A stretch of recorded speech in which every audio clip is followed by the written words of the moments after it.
Hello, and welcome to Comic Book Junkies. I'm Andrew. And I'm Joe. And today we're going to touch on a few different topics once again. We're going to talk about the DC news. Nothing crazy, just some Bendis being off of Superman and Action Comics finally. Ooh. Mark Waid's coming back into the fold at DC after he swore he wasn't going to. Ooh. We get into our book of the week, Cosmic Odyssey by Jim Starlin and Mike Mignola. And we also will talk about our just general collecting philosophy to wrap up the show. So, Joe, I'm not sure if you've heard the news. It's kind of just rolled out today, the past few days, with solicitations coming out and whatnot. But apparently, Brian Michael Bendis, the dude who totally went and destroyed our love of Superman books in the Rebirth era, is finally going to be ousted from his stronghold of taking over everything Superman related. How do you feel about that? It's about damn time. So Damn Superman's straight. my favorite character. I've been pretty vocal about that. And I was never excited for Brian Bendis to take it over in the first place. He is better writing smaller characters where he has more creative freedoms that way. But household names like Superman, I don't think that his writing is good enough for that caliber of character. Mark Waid has had a lot of iconic runs in comics and I think is a better writer, especially for Superman. There was a lot of good stories on the character Daredevil.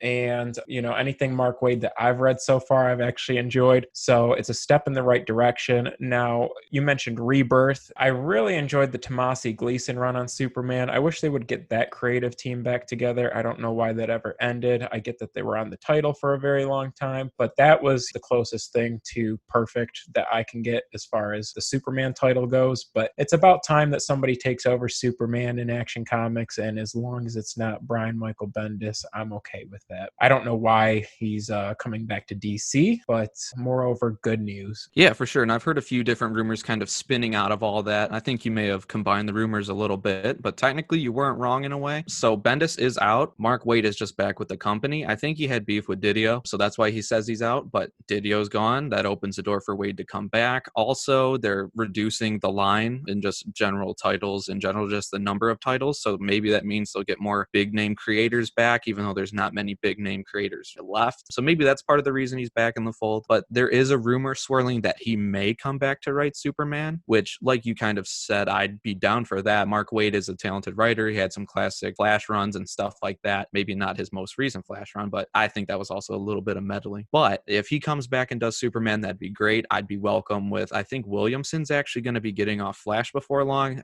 Maybe I'm wrong on that. I don't really keep up with that book anymore, but if he came back for a Flash run, that would be sick too. Or just whatever he wants to do. There's a good chance, just like the Star Power name like attached to it, I'll give it at least the first issue, see if it's worth the pickup. But also I've heard rumors of Tom Taylor, who writes Injustice, The Deceased, all those books that are actually pretty well written, character focused books. He kind of has a grip on what the characters stand for, like how they generally interact with the overarching universe. I'd definitely welcome him on Superman. I'd give it a try at least. But to what you said, Bendis coming on totally turned me off. If I had Half Chub, it was totally gone once they said, oh yeah, Bendis is taking over both books. It's like, okay, when he came in, give the guy a book, see if he's cut out for it. I get it. He's a big name, yippity doo dah, but all his characters talk the same anyways. Is there a reason why Jessica Jones talks the same as Black Panther, who talks the same as Captain America? No. So why does Superman talk like Lois Lane, who talks like Jimmy Olsen? And why did we age up John from his youth? Yeah, we can him and haw, but if we already have like another Superboy, which they brought back in Young Justice, why do we need to age up our prime,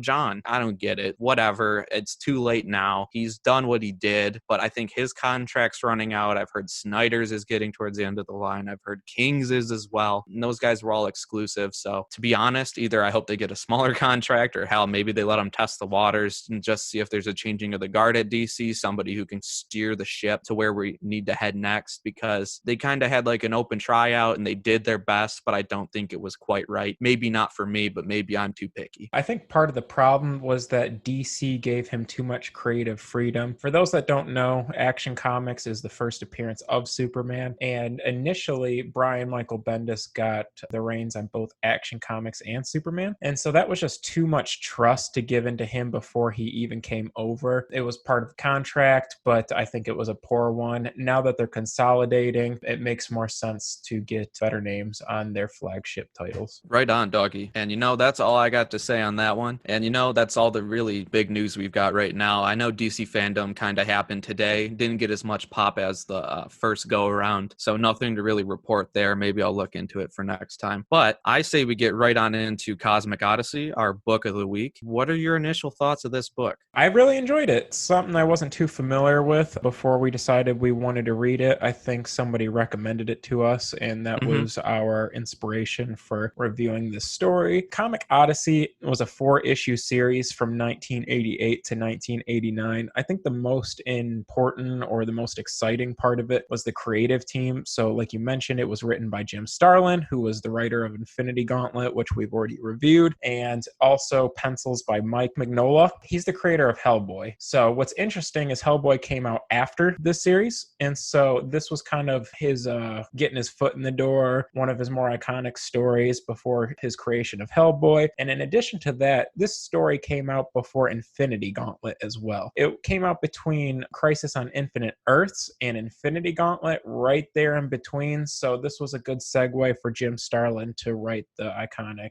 story that we reviewed recently. Your thoughts? Thought it was actually kind of like you said, it's kind of like that bridge book for, Jim Starlin. A lot of the concepts that were kind of touched on or originated in Crisis, he kind of built upon that, and then he kind of transitioned that and kind of perfected it in his Infinity Gauntlet story. As for Mike Mignola, I really like his work. I really like his art style. Unfortunately, he's not one of those guys you see like a ton of work out of at the big two, just because he has his own thing going on. He's been like running not actually running Dark Horse, but Hellboy is their big property that they still have rights to, and like Hellboy's sweet. So seeing him draw, classic DC characters, like his take on Darkseid, I really liked his take on like the apocalyptian like monsters, especially at the beginning. His take on like what Kirby would do, but it kind of has like that gritty, horror-y kind of edge and grit to it. I kind of like that. It's not like it's a perfectly clean pencil like the house style you see with like people like Jason Fabic and Jim Lee. It's kind of got like a little bit of a like, I don't know, skateboard and slice of pizza type of vibe. And I kind of dig that because it's kind of a little horror-y. Like I have the background on my phone is like a swamp thing drawn by him, which is really gruesome and cool. And then just, his general like Hellboy art. And he's kind of got a sense of humor in the way he draws things too. I really kind of like the tone he draws the characters with. But overall, not a team I ever really expected to get together. And to me, maybe this is bigger than I am aware of, but it's kind of a lesser known story. Like you don't hear people at the shop being like, yeah, did you read Cosmic Odyssey? Like they don't hold it in the same regard as they do other classic tales. And yeah, it was recommended to me by,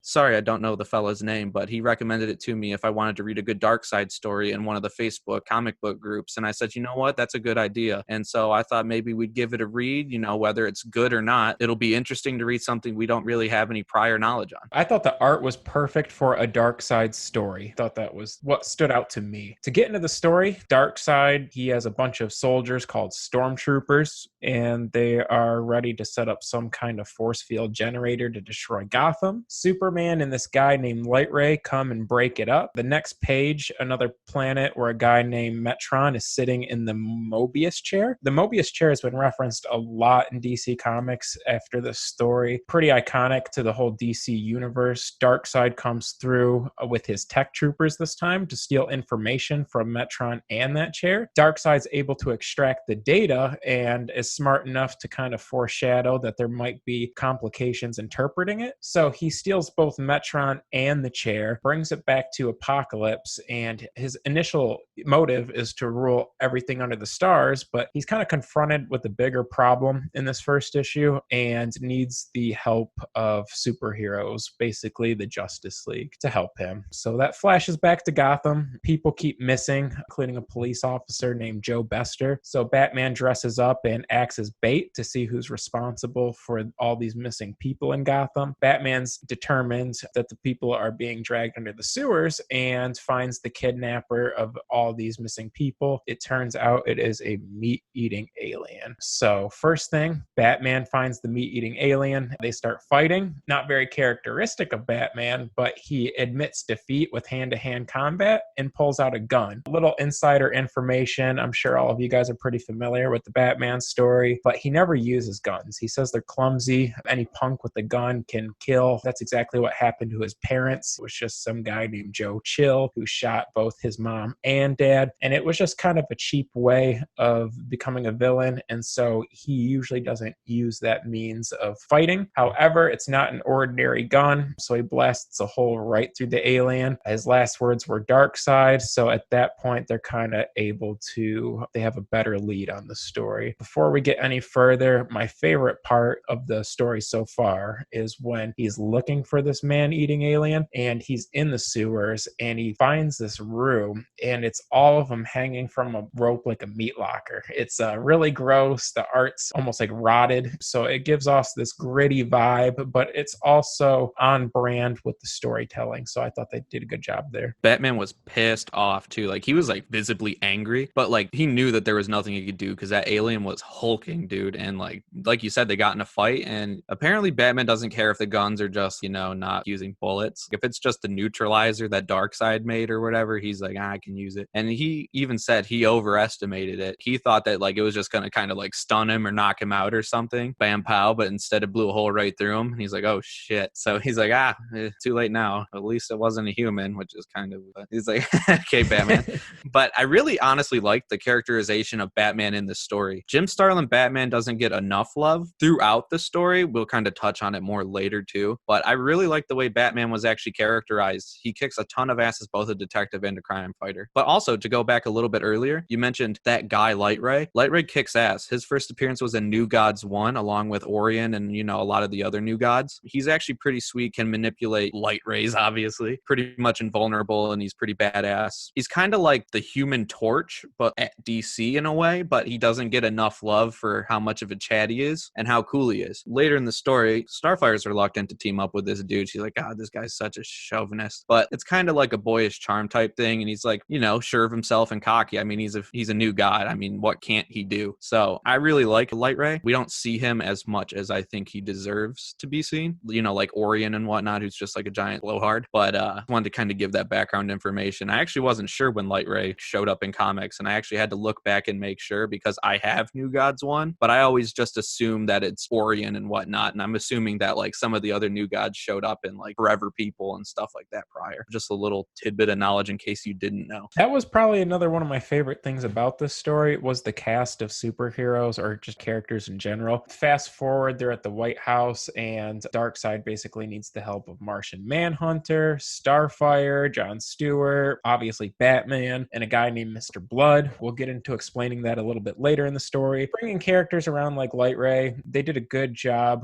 of creating a pretty balanced cast. Each character played a pretty significant role, so I thought it was pretty well thought out in that regard. But yeah, the group is brought to a planet called New Genesis. The people there explain they have temporarily teamed up with Apocalypse, which is Darkseid's planet, because there's a bigger threat like I was mentioning earlier. These people explain that long time ago the anti-life equation was discovered and a weapon was created to utilize that power for war. The cannon got constructed and was able to blow a planet. However, the power of the anti-life was so much more strong than they ever anticipated that they weren't able to harness it. So what was left of the explosion were basically two worlds, and that's where all the New God stuff and Apocalypse stuff comes into play. It's kind of separate from the general universe. It's basically its own solar system, and that's why humans never see these planets, or, you know, they don't see them too often, because it would literally take the technology of a boom tube or mother box in order to travel between those universes. So the problem is the anti-equation wasn't lost even after that big explosion of the planet. So this is why Metron sat in that chair. He wanted information on the anti-life equation, but it put him into like a permanent coma.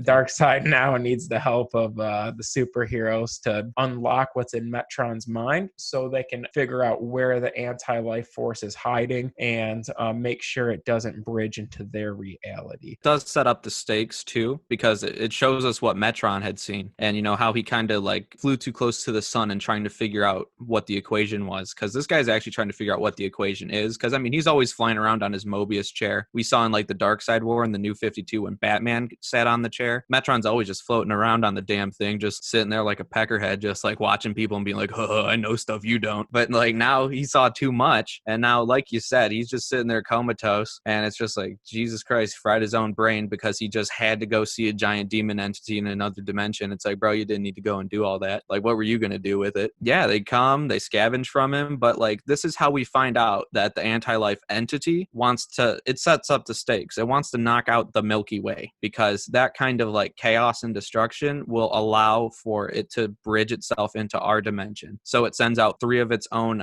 aspects, 4 of them actually, I lied. So 4 of them out to 4 different planets to go and basically cause mischief and pretty much blow up all of them, at minimum 2 of them, in order to destroy the Milky Way, and therefore it can come in and rule our universe. They use Martian Manhunter's ability to get into people's minds to find out what happened, and at that point, Darkseid splits everybody into groups to visit each planet to find these entities. So Superman and Orion go together to Thanagar, which is Hawkman's planet. I thought that was pretty cool. Light Ray and Starfire, they go to Ron, which is Adam Strange's planet. And Batman and the Forager will handle Earth. But lastly, Jonathan Stewart, Green Lantern, and Martian Manhunter, they will handle this planet called Xanshi? I've never heard of it. I don't know if you have, but Yeah, I have. So it's a deep dive, and I was trying to connect the dots, not to cut you off, but like literally, we both read the Justice League Snyder run that they just had prior to this death metal shit. So we see John Stewart hemming and hawing in some panels about how he feels so bad about Xanshi. I think when they try to take him over with like the ultraviolet spectrum or some shit, whatever, dude. And he keeps him hawing about Xanshi because he's like, oh, I can't forget what happened there. And I'm like, oh, did this happen in some like early mid 2000s run that nobody gives a damn about? And then no, I actually did a little more digging, connected the dots. They're directly referencing this story. And apparently Scott Snyder is directly referencing this because John Stewart carries the guilt of what happens on Xanshi pretty much with him always. Once we get into it a little bit more, he definitely should, because he's an ass. And I like that Martian Manhunter won't let him forget it. It's so cool. Let me take a step back, because we have Orion and Superman on Thanagar, which is sweet. They're beating some hawk ass. And Superman, you know, is like a gentle, but he's like a firm dude. He'll whoop ass because he can and because he has to, but he won't do it too hard. You know, he doesn't want to actually maim somebody or kill them. But Orion, dude, he's like a crooked cop. He's like, please do it. Reach for my gun. And he pretty much is just roasting every hawk person he can find for no reason other than like he can. So I just wanted to touch on that, because really that's all that happens in a matter of panels for that, because they're just kind of hopping around panel to panel setting up everything. And to go back to John Stewart and Martian Manhunter on Xanshi has Rona from the Anti-Life. exactly what happens too. And they're all like milling about, you know, like 99% of them are actually going to be fine. I'm just kidding. Wear a mask. But John Stewart whips up a cure with his ring. And I'm like, didn't know he could just do that. John Stewart, weren't you in like the military or doing something else, like a cop or something? And now you just know science. So you whip up cures with your ring. I didn't know the ring knew science. I thought it worked on willpower, not equations and math and like biology. Medical knowledge. Yeah, dude. My ring has a PhD. But he does. And it's just pretty impressive how OP like the Green Lantern is in this story. Everyone's kind of holding him with like a higher reverence than I guess they kind of would in a normal story. While all that's going on, Batman's pretty skeptical himself. He says he doesn't trust Darkseid, even though it seems like Darkseid's on there trying to play his part in the whole thing. So he asks, Darkseid. who'd I say? No, I'm just saying it's Darkseid, bro. Oh, yeah, exactly. You can't trust him. Never. We didn't learn that earlier in stuff we reviewed. You know, it's pretty consistent across all stories you'll read about him. But what's interesting is we don't know who Batman calls to spy on him. That's kind of one of the cool things you'll find out later in the story, too. Yeah, dude. So the whole time I'm thinking, who is it? And I'm not going to spoil it yet, but I should have known. I did not figure it out until it actually got revealed. Dude, I know. I was like, who could it possibly be? That Batman knows. Right.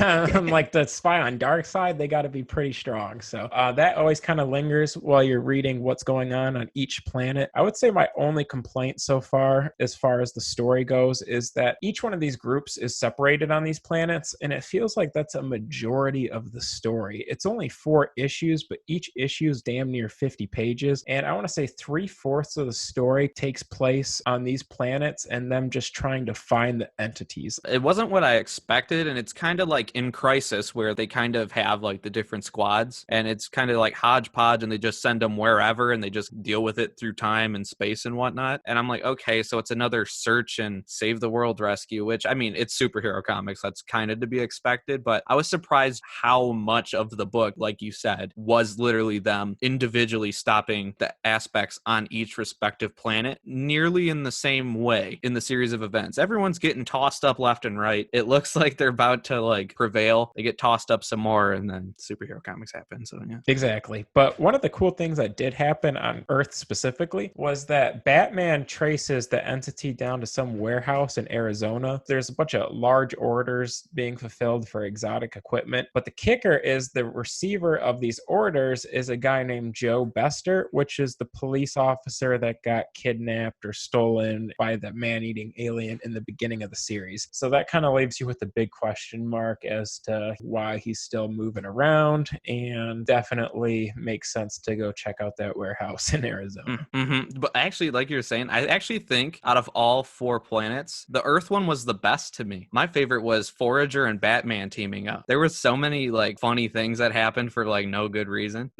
Forager didn't know he actually wasn't a bug. Did you know that? No, I didn't know that. I know that Orion kept calling him a bug and it kept pissing him off. But I thought he was just talking shit. I know that like they're an insect people, and I mean obviously he wears the costume, but I didn't know he could take off his bug helmet. I straight up, like every time I've seen him, I was like, he's just, you know, some weird apocalyptic new Genesis bug person. Like that's not that far-fetched. But no, he's actually a new god who was raised by the insect people. And I thought that was actually pretty badass. That was news to me. So it made me like Forager more. And I actually like him teaming up with Batman because like they kind of get to know each other, because like nowadays Batman's not that talkative a fella. He just kind of sits there and groans. But now he was, you know, chatting it up with Forager, trying to get to know him. He's explaining, he's like, yeah, Orion's totally racist towards bugs. And Batman's like, that's fucking stupid. And I'm like, yeah, Batman, you're right. But he's also like, yo, dog, let's let all the other teams do the work and we'll just pop it in on the computer. Like Batman was in straight chill mode, dude. Liked him more than he ever liked Robin. I know. He's like, wow, you're a good dude. Wish I could find one of you. But plot twist, Forager becomes Robin. That'd be sweet. But also, how about the fact that Batman made Alfred Taylor Bug a new costume because Batman said it was too bright? That was cool. He honestly put a lot of thought and care into the Forager. So I think that was probably my favorite pairing as well. I just thought it was funny, though. It's like, hey, man, it's the end of the world. I know I operate at night, but he's like, your costume kind of sucks. And then he sends Alfred upstairs from the Batcave. He says, go tailor a costume on the fly and make sure it's not red. And he comes back down and gives it to him. And I'm like, bro, 2 minutes ago, I thought you actually were a bug, and now Batman made you a new costume. Like, what's going on? We got to save the world. We got to look cool doing it. The only combo I didn't really care for, and I like the characters a lot, it was Green Lantern and Martian Manhunter. Agreed. It's not until like the end of the series that there's a little charm, but that was just underwhelming, their whole experience on their planet. But to wrap up the end of the issue too, every squad finds a detonator on each one of those planets. Darkseid's pissed because he knows things aren't going well, so he pressures Mr. Blood into becoming the demon. Yeah, dude, that was totally cool because, you know, like Jason Blood did not want to do that. But also, how about, to step back, we miss Xanshi blown the hell up. They built the Doomsday Bomb, and John Stewart and Martian Manhunter are on the way, probably could have totally handled it. John Stewart encapsulates Martian Manhunter in the ring and just shoots him away. And Martian Manhunter the whole time says, you're a fool and a damn idiot. John Stewart got cocky as hell. He gets there and the bomb is painted yellow because, of course, that's the Green Lantern's weakness, which is dumb as all hell. But I mean, comics. But due to his arrogance, Xanshi gets vaporized and thrown into the sun. Why didn't you just take Martian Manhunter with you, dude? What was it gonna hurt? And then you just killed a whole planet. And Martian Manhunter shows up. John Stewart's on like a little space rock doing whatever, you know, him and Han. He's like, oh my God, what did I do? I'm so arrogant. And Martian Manhunter flies over and he says, shut up, you're stupid. And then flies away. And I was like, hell yeah, Martian Manhunter. That's how I'd handle shit. There was literally no reason not to bring him. If anything, I think Martian Manhunter is probably stronger than Green Lantern. For sure. Why was John Stewart acting like that, dude? He was being such a like hotshot puss all at like the same time. I kind of felt like he's more of like sturdy, rugged Green Lantern instead of like hotshot space cop, but he was hotshot space cop. Maybe around that time period. Well, obviously I was like not existing when this book was written, but like maybe that's just how he was portrayed then. Generally, I think of him as more of like the, you know, rest of my world's like, I'm the moral guy. I'm the freaking like pillar of the squad. But in this, he's like arrogant as all hell. And he's like, nah, dude, I don't need you. I could do this on my own. Yeah, he's typically a very stoic character. And this is probably what made him stoic, because that whole planet's dead and he killed all the people on it. Completely his fault. I think the only squad that's doing well, other than Batman kind of sitting back and waiting for other people to do the research for him is Superman's group. Orion as Superman is just an OP group. Dude, for sure. They play two roles. Orion distracts all the Hawk people while Superman goes underground into the city. Distracts them. To find the aspect. Yeah, I guess that's one way to put it. The team, Starfire and Light Ray, they're not doing so hot at all. Light Ray finds the aspect and has Starfire protect Adam Strange because Adam Strange gets knocked out with him, but the aspect just keeps taking them out one by one, and they're definitely struggling. But Superman, he's able to kind of defeat him after taking a few punches. He goes back to report to Orion, and Orion killed everybody. Which is so messed up. I don't even know why I'm laughing, but it's just like he's standing there when it's like you come home and like your dog like chewed through all your cords and like and Superman's just like, bad, what the fuck, dude? And Orion's like, you said to distract him. It's like, that's not what I meant. He's like, it worked, didn't it? And it's like, he said, I can't take any chances. He's just like, you literally couldn't think of any other way. I know.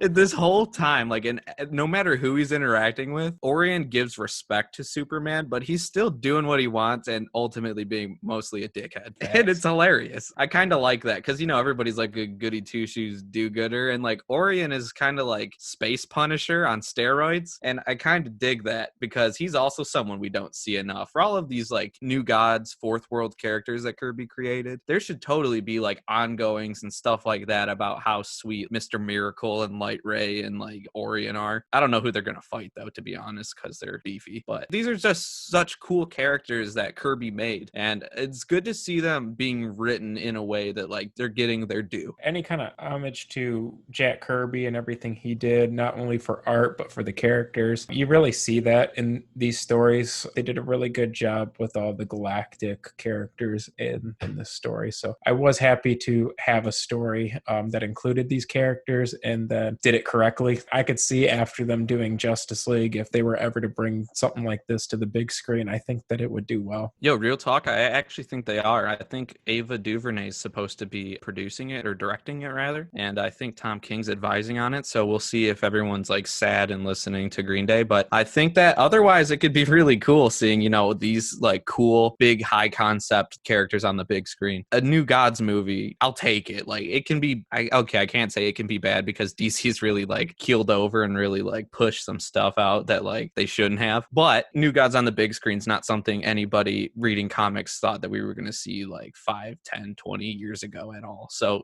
I'll take what I can get, and hopefully it's good, but fingers crossed. But getting into this last issue, obviously things are finally starting to wrap up since it is book 4 of 4. I mean, obviously Batman's still getting choked out because he's just a dude. Forager's getting bitch smacked left and right. Everybody else has either failed or succeeded at this point. It's just kind of on Earth to really decide what's going on. Darkseid's trapped with the entity and the demon hooked up to him, thinking that like he's a hotshot and he's going to do this on his own. But obviously he's just arrogant and he can't stand up to the whole anti-life equation as an entity. But, you know, he's trying to get his own. He's kind of like Dr. Doom in Infinity Gauntlet. Like, yeah, he's like, I'm here for the cause, but I'm mostly here for me, which, you know, respect. But maybe I'll let you spoil it, but guess who shows up to help save the day? Darkseid's selfish plan fails to manipulate the demon because they go to actually go head to head with the anti-life, but they get stuck in damnation. And shortly after that, there's a light that comes through,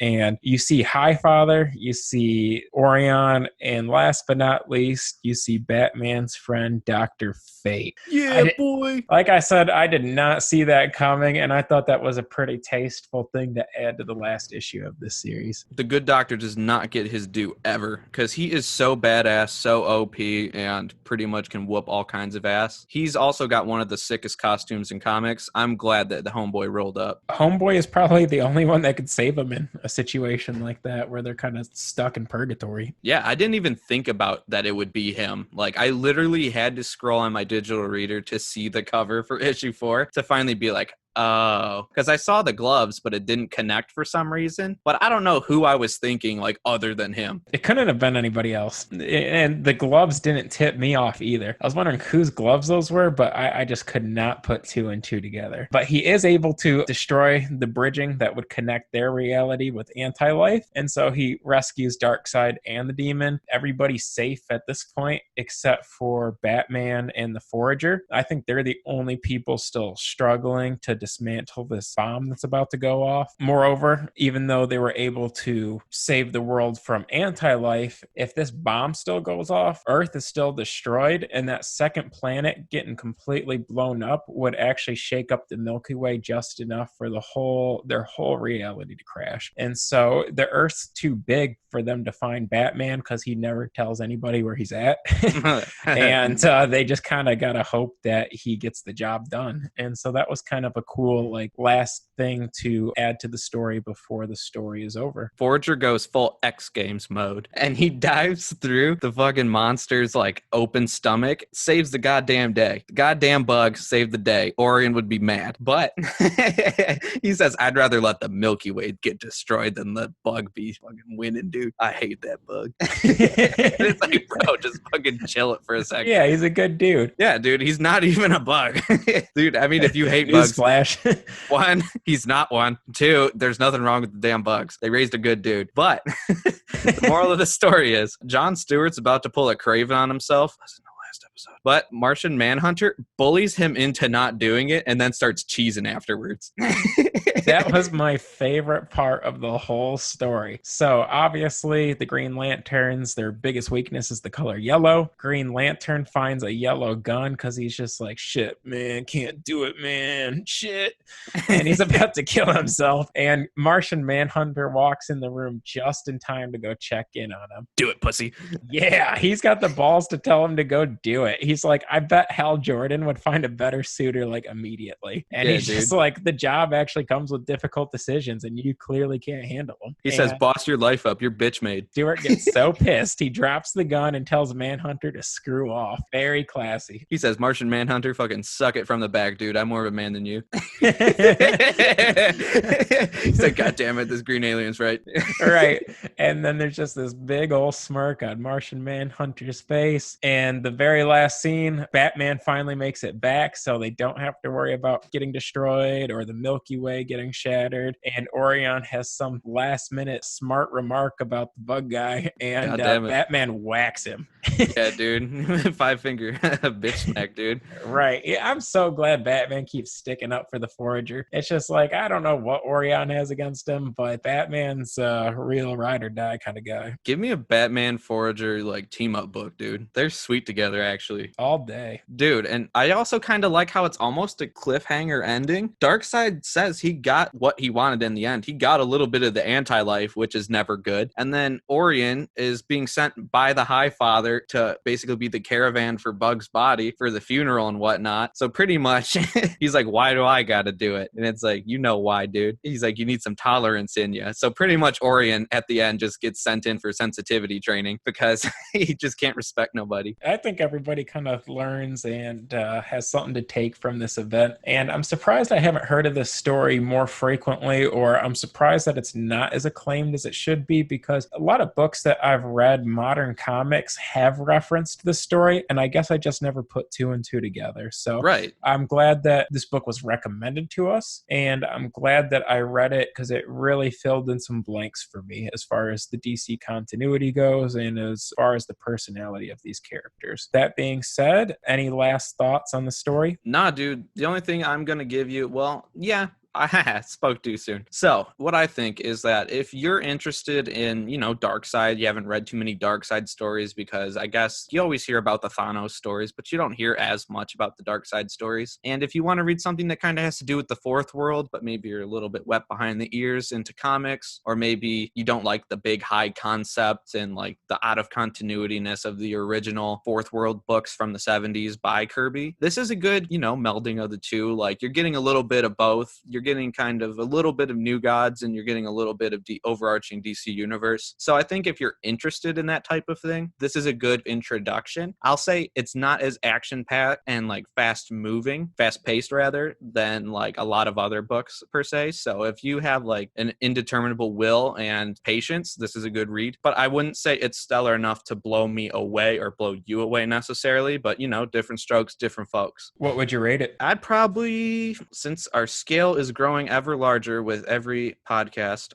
I'm going to go ahead and give it a flat 7. That's kind of equating to kind of like the CC plus range for me. I thought it was a good book. There were redeeming aspects of it. I liked it, but it's not like it gave me the bam pow of like reading Craven's Last Hunt. Totally different story, totally different time, but it's a good story, but it didn't knock my socks off. But it definitely wasn't like a waste of time reading this book. What do you think? My favorite part was the art, especially how they did the art for Darkseid, that character. They did a great job with. I really like the writing too, as far as the content goes, because I like the tone, the overall tone of the story. The only thing I didn't like about the writing, some of the dialogue I didn't feel like represented the characters' personalities perfectly. For example, there was this part where Batman's getting choked by that alien, and he says, "His hands tightens around my throat ever so slightly." And that sounds a little more poetic than anything Batman would have ever said. It makes sense with the story, but it didn't really make sense for Batman to say that. And again, I like the tone because they did make him more of a detective in this story. So that was very fitting, but some of the dialogue it wasn't on brand with me. But moreover, like I said, to recap, they did pick a good cast. The art was really good. The tone of the story was really good. And other than them just splitting up too much time on the respective planets, I would give it a 7.5 out of 10. I would definitely recommend reading it. It's an easy way to understand all the fourth world stuff. Word, I definitely agree with that. I think maybe we'll move on to our last topic of the day, which is kind of our collecting philosophy. So this is something we haven't talked about too much on the podcast, maybe like a little tidbit here and there at the beginning. But, you know, first and foremost, we are comic book collectors. Kind of heard our secret origins in the first episode. If you haven't, go back and check it out. But most of what we talk about on here is kind of just news about the industry and like what's going on right now, movies, stuff like that. We'll talk about a classic story, maybe it's a modern story, but we kind of give reviews, just, you know, what sounds good, what's kind of a cool character focused book, kind of give our thoughts and stuff like that. But we don't really talk about stuff that we really do like as well. So maybe we'll branch out and talk about it if you guys like it, maybe not, who knows. But we like passively investing, we like collecting old runs, we look for certain things when we look for books, stuff like that. So we just kind of wanted to briefly touch on that just to wrap up for this week. So yeah, I mean, Joe, what do you look for when you're out buying a book? I'm very happy to share it because I think collecting is kind of what made me interested in reading all of these stories. So I think there's ultimately two types of collecting as far as I look at it. There's collecting for the actual story because there's some really iconic stories out there with really good creative teams, and that's kind of what my comic book pull is for. So the stuff that I pick up on a week-to-week basis, the stuff that's coming out currently. And then in addition to that, there's also the key issues. So a lot of key issues are usually first appearances of characters. Now, it would be pretty unaffordable to pick up a first appearance of Batman or a first appearance of Superman, but there's just so many cool characters out there. I actually don't limit myself to any kind of age in comics. There's the Golden Age, the Silver Age, the Bronze Age, etc. I'm open to collecting anything. I don't collect too much modern because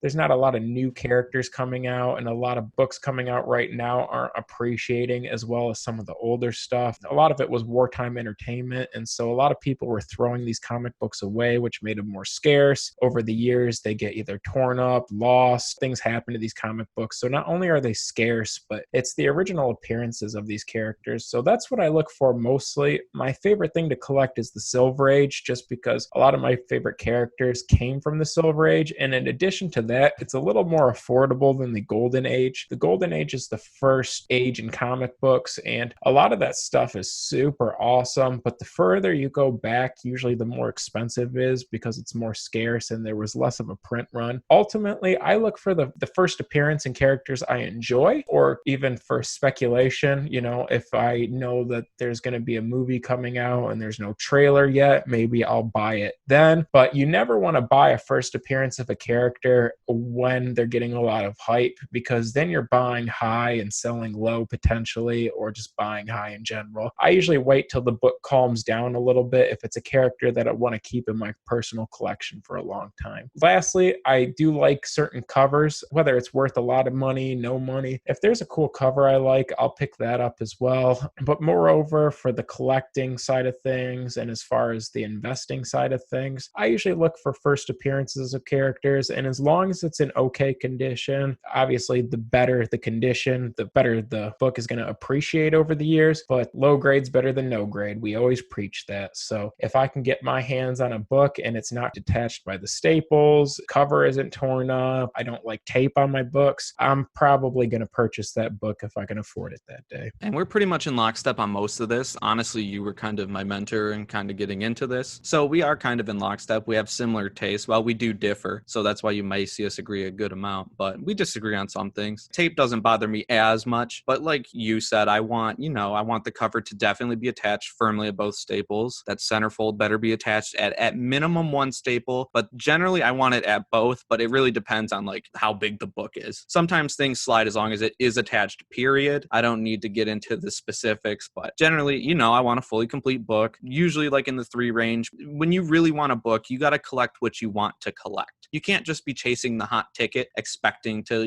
make a big buck on it. If you do, that's how you find yourself getting burned. It's kind of just like the stock market. Like you start getting into day trading too much, you either start slipping or you're not on top of it or you just make the wrong purchase, you buy too much of something, you get burned, you lose your money, you start to sour on it. I think what will help sustain the hobby for, the overall market and also for yourself is you buy what you like. Buy that first appearance of that character you really like. You buy that key issue. Hell, it doesn't even have to be worth money. It's just, do you enjoy stockpiling a bunch of things and losing money? Yeah, that's what I do. I love spending my hard-earned green paper on old brown paper. So that's what I do. Granted, I think what I've purchased, I'm just passively investing. I don't try to actively flip. I'm not an eBay seller. I'm a guy who's trying to collect cool shit, and then hopefully if I fall on hard times or if my kids in the future ever do like comic books, I can pass them on. But I buy shit that's not even worth anything or worth very little relative to the time that I put in. Like I have a box full of Golden Age stuff, which is sweet. I'm trying to collect all of the Golden Age Captain Marvel, Shazam books. That's one of my lifetime goals. But I'll collect stuff as silly as the 90s run of Deathstroke because that's the character that got me into this medium in the first place. And while it's not worth anything aside from 1 or 2 books, it's cool to, be able to flip through an entire short box of your favorite character and be like, hey, I did it. I've got the whole run. It's 60 issues and 4 annuals. And that's that, dude. That's an accomplishment. But it's all like a self-serving thing. You know what you like. Don't just buy things to buy things. Buy things that you like and it'll work itself out in the long run. You summed it up well. I think you should always buy with the intent of holding. And if you look at some of these comics, and I know that the spec and the investing side isn't as important to us because we're not comic book sellers, but if you take a look at some of these books, they were stamped 12 cents back in the day, and now some of them are worth even $1 million.